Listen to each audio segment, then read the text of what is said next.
Okay, so this song actually is another one that I wasn't a big fan of at the time, but listening to it the It's last decade or so is just, and especially this week, it's like, this is really a pretty deep all song.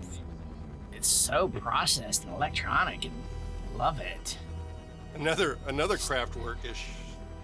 Yeah, or or maybe an Eno Oh yeah. or Rupert Hine, thing where everything is just tweaked and melted, flanged, EQ.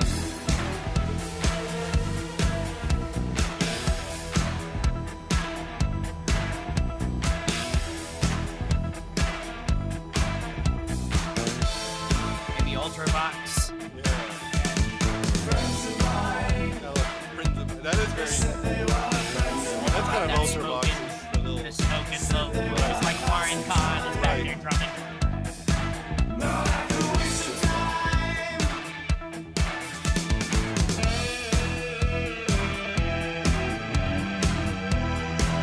I like this one. I said. Okay, Del, I'll close. I told you once before. I'll do twice. Twice. I love that.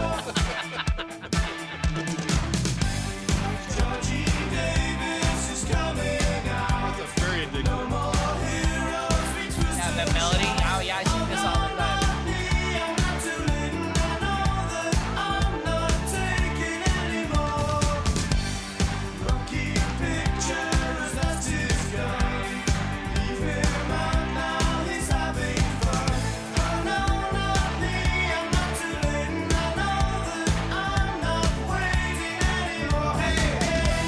That's a cool melody. It is a cool melody. That whole chorus is really a catchy melody. I love this mysterious. Real dark. That sequencer in there. Voices coming from everywhere. This could be like the First Fix album too. Maybe something on the First Fix album. Yeah. Right? That's guys in it. Yeah.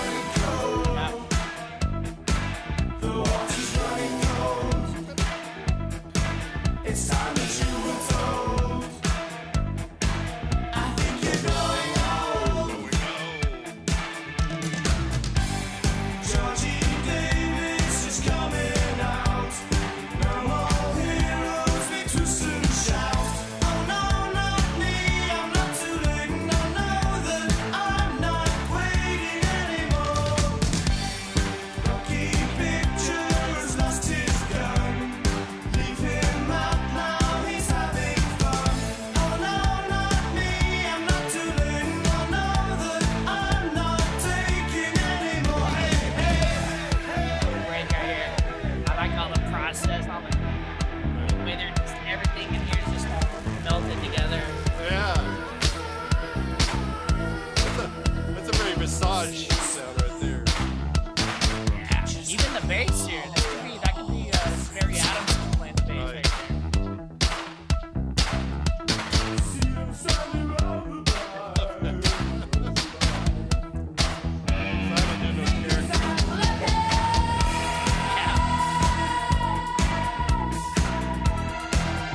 That's yeah.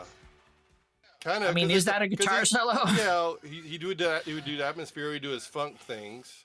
Yeah, that's really the first Yeah, time he oh, yeah. kind of grabbed a hold of a melody Kind of takes it really- and yeah, yeah. takes it for the. So speaking And Nick is not a lead player either, so no, so- no, they were all about Yeah. the jams and the the groove, the grooves mood, and the arrangements, the textures, arrangements, yeah, moods for vocals. sure. Yep. So about the Friends, Yep. let's go back to the beginning of this band, and kind of reminds me of a Visage show doing about the Blitz, Right. the club that was Yeah, kind of the their- center point of all this. And they had The home of their. so they had their own in Birmingham called Rum Runner that they were working at. In fact, there was one time I was listening to Nick talk about all 5 of them were working there at one point. But that's where they started jamming, started doing their thing. That was the place to go. That was their blitz. They'd have these theme nights. They'd have people dressing up, coming in. There's a photo here of their early days jamming there. Young Duran Duran. Yeah. Just a party scene. Everyone all decked out in Yeah. costumes. Party. That- Oh, Nick said they went up to. In fact, I used to think they based everything off of the Blitz, but Nick said they actually went to the Blitz and they thought the Blitz was too stuffy. In fact, I remember in Boy George talking about that scene Right. of just everyone was kind of full of themselves, and Yeah. Nick said here at Yeah. Rum Runners, like everyone had more fun with it. It was much more It does. loose, This much more. This is a great picture right here. Just Yeah. some random people hanging out. Everybody looks like They're not really posing. They're just they're dressed up, but they Dressed look up. like they're actually having fun. You know? right. Yeah. And that's probably a thing for smaller. When you're in London, man, I mean, the pressure's on. It's kind of like being in New York, right? In Manhattan, it's like everybody's out there to be seen, or to be in LA, right? Right. Everybody's there to be seen, and so But Birmingham, Birmingham didn't get all the pub as London did. But no, Nick said, and there's this great, it's on our playlist. There's this great interview with him when he's talking about the origins. They were in this practice space there in the same area, part of Birmingham. To their one side was UB40, nice, yeah. and to the other side was Dexy's Midnight Runner. Wow, cool. And the beat came from Birmingham. Remember English beat or Yep, the beat. right. We call them the English beat. Right, because, right. And they I think there was a beat in fact, America. Yeah. in that same setup, they were talking to the singer of the beat, I forget, but he was saying, yeah, you either like Duran Duran or you like the beat. You weren't supposed to like both.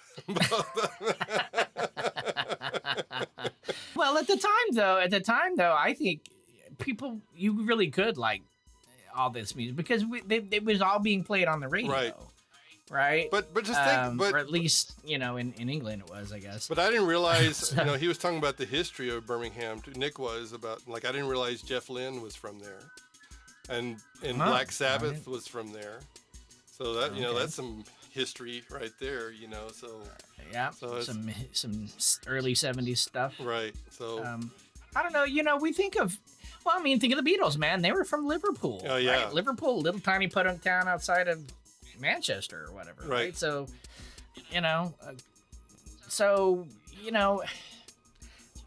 to me and you, especially at the time, I don't think it didn't matter. They were from England, Yeah, man. yeah. Like it's like, oh wow, Yeah. okay, well, ear candy, man. yeah, but you also be think about it back then how freaking every one of those little quote little cities, it was a hotbed. There was just all this, and this is Great all energy.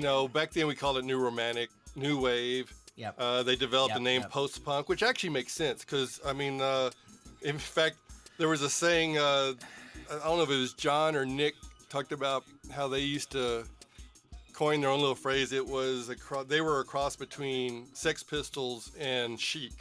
It was like you put Right. Sex Pistols and Chic. Now I don't hear the Sex Pistols much as in them as yet, but post-punk really actually is a good term because punk was kind of an answer to all the progressive, Yes, the kind of stuffy, kind of real intellectual kind of. right, Yeah. But John said you went to go see Sex Pistols or Ramones who played, would play there at Rum Runner and other places there in Birmingham, and Sex Pistols and the Clash, and you'd see these guys And John would go, playing guitar time, go and watch him playing your chords. Oh, I can play those chords. I could do Inspiring. that. And he went Well, home and and learned those songs. And I can play Right. these songs. And just that's how he kind of Well, and I think of the Human League too as sort of post-punk, right? So Human League to me was very simple, and Depeche Mode. Simple melodies, but just, instead of guitars, keyboards, right? Right. And drum machines. I And also, stuff. yeah, Simple beats, simple melodies, right? I did come across an early photo of Depeche Mode at Rum Runner too when I was looking up things, and it was David. You barely recognize David, and Yeah. come on, Dell, The other Depeche Mode guys. the Depeche Mode guy. Yeah. Well, we'll get there. We'll get there. We'll get there. Well, and we have been talking about Depeche Mode, right? I mean, Yeah. We're just. I personally, I'm having a hard time kind of picking an album, so we might do a compilation of Depeche Mode songs or Right. something at some point. I So, don't know. so you said we're gonna add this song to our compilation. Speaking of which, of instrumentals. Closing Instrumentals. tracks, yes. Instrumental closers, along with Visage Whispers. Right? This is pretty cool. This is a cool one. This one I always liked.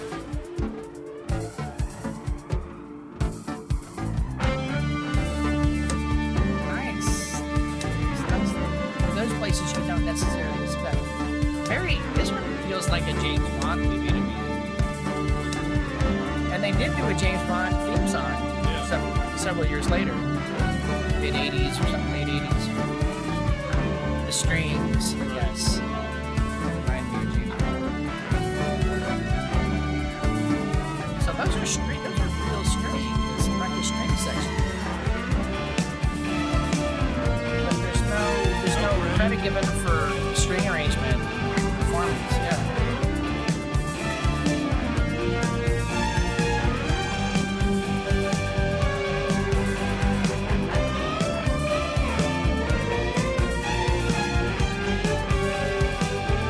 You don't think it's a crew horn?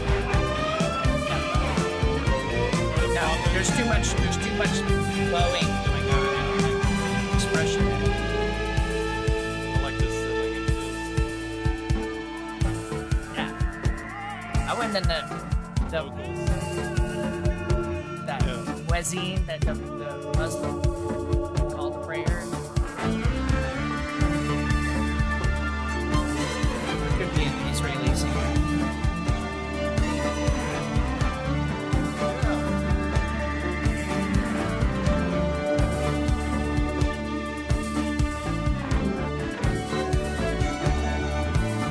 So Andy plays the guitar melody and then the strings echo it. So I guess Andy probably wrote the melody and somebody adapted it to strings.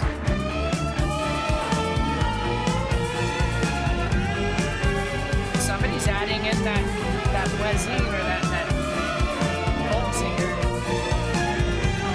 You think it's Simon? I guess it could be, huh? Maybe. I would be really impressed.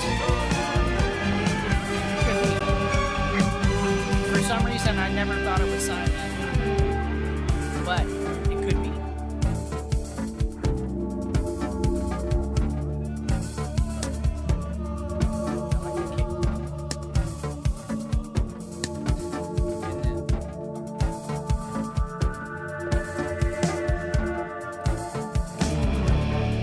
Nice.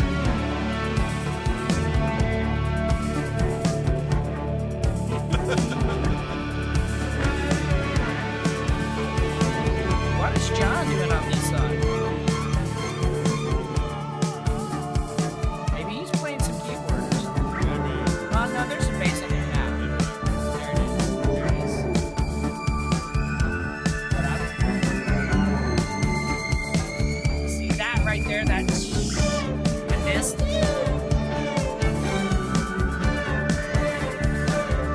That's definitely a string section.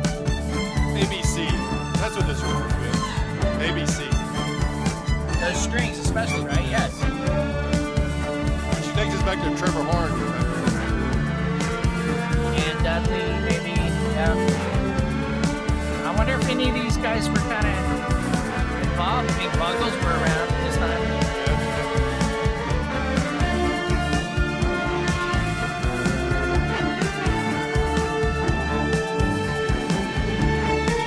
Building, getting louder.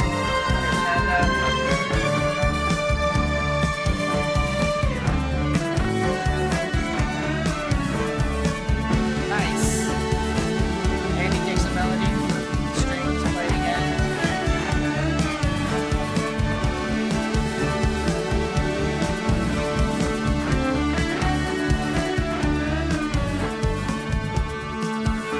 That's it.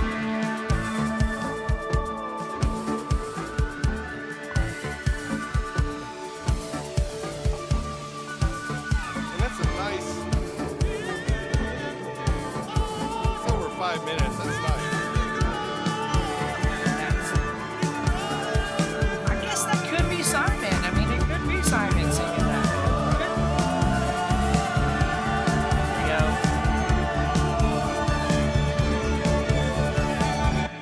you go. Nice ending, really, too. It is. where It's else- cool. Yeah, just. I don't know. It is.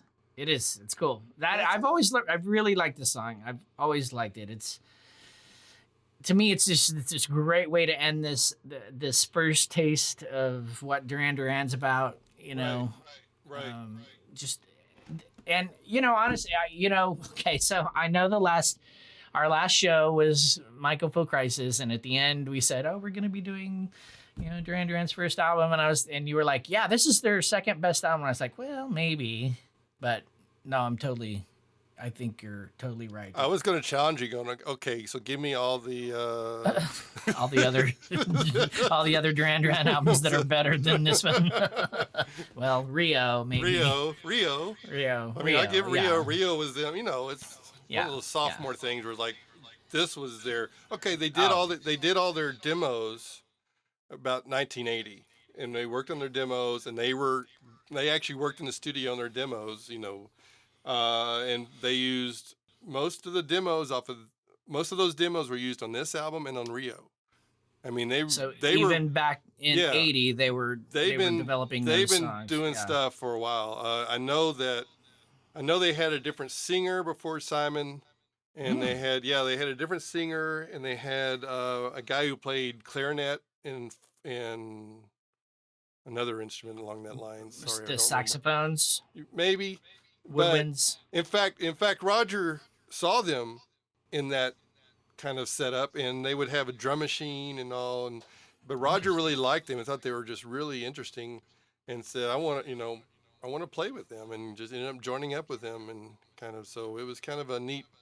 They'd been doing it for a while. They've been working on this. I this can sound tell of this theirs is for a while. I mean, so many of these songs, they're just the balance, the mix between the instruments, right? You can hear everything.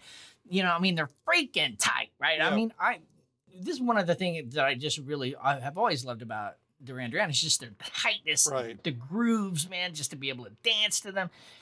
And they're really good at their instruments, right? Yeah. Now, I never really considered Nick to be like, he's no Rick Wakeman, right? He's not like Thank goodness. flashy. No. Exactly. But he plays keyboards the way that I love keyboards to be Right, played, with right. textures and arrangements effects and the yeah. mood stuff. Right. Yeah, arrangements. Like and, we picked out one lead. the sequencer. I think we picked out Yeah, one lead exactly. in the whole thing, and it was an Right. appropriate time to have this crazy Yeah. sound Yeah. going. Yeah, so Exactly, and it added. It was right. It was always. Again, they're one of those bands where everybody contributes to what the song needs, Right. Kind of like the Fix, right? Right. Where everything is placed and mixed well. It's nobody's showing off right. for the sake of showing off. Everybody's playing in service to the to song. the song, right? Exactly. The lyrics, the mean, mood of the lyrics, barely the picked out melody. we barely picked out a guitar lead. Right. Roger may have been the most showiest of the bunch. Exactly. Yeah, you exactly. know, maybe, And but yeah. what a badass drummer, right? Yeah, I mean, Roger too. Yeah, right. he was into those. He's got some those fills going, Right. it's kind of almost Phil Collins Right. feels sometimes. Trying to make sure I got all my Taylors right, and they're not related. Well, John, and of course John. Of course John. Did I say that? Did I say just- Roger was emotional? Yeah, I You meant said, to say well, John. you said right. I think you said Roger, and I thought of the drums, but I think you meant John. John. I did. Of course, holding down the, that bass. I know who they are. I just anyway. And I knew who you meant too. So. All the Duran Duran fans, if So- you're listening to this, going, I'm sorry. I'm sorry. Well, how many Taylors do you need, man? I mean, we need all three of the Taylors here, but I mean, come on, it's one sound, man, right? And they're all good looking, and they can all play their instruments, Right. So, I Well, think we can be forgiven. This album, and again, this release of this album, I heard before Rio. I think I heard barely before Rio, but I heard it before Yeah. Rio. And Yes, And then Rio came out, and it was like, boom. just like Yeah. head exploded, and everybody else's head exploded Right. too. And then they re-released this with That's right. Something I Should Know and all, that's when that song was my Yeah. first, like, really? I Yeah. don't know, yeah.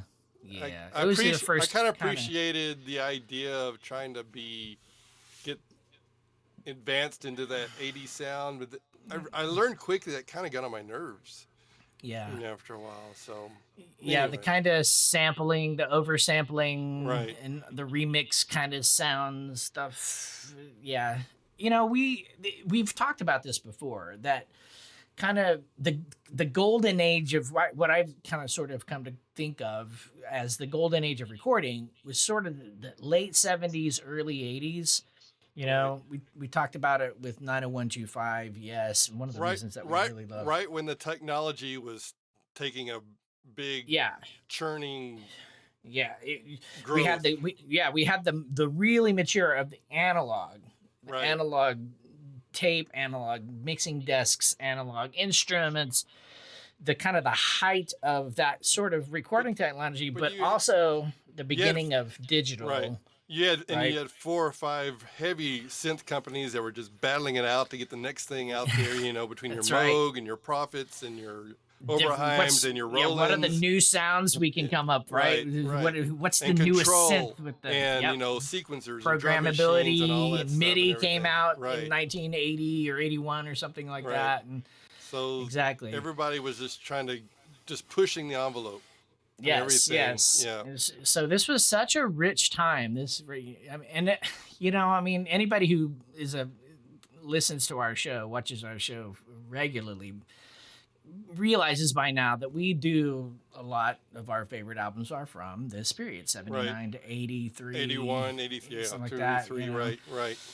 Yeah, right. So, And this is why it just seems like the right mix of analog and digital, and before.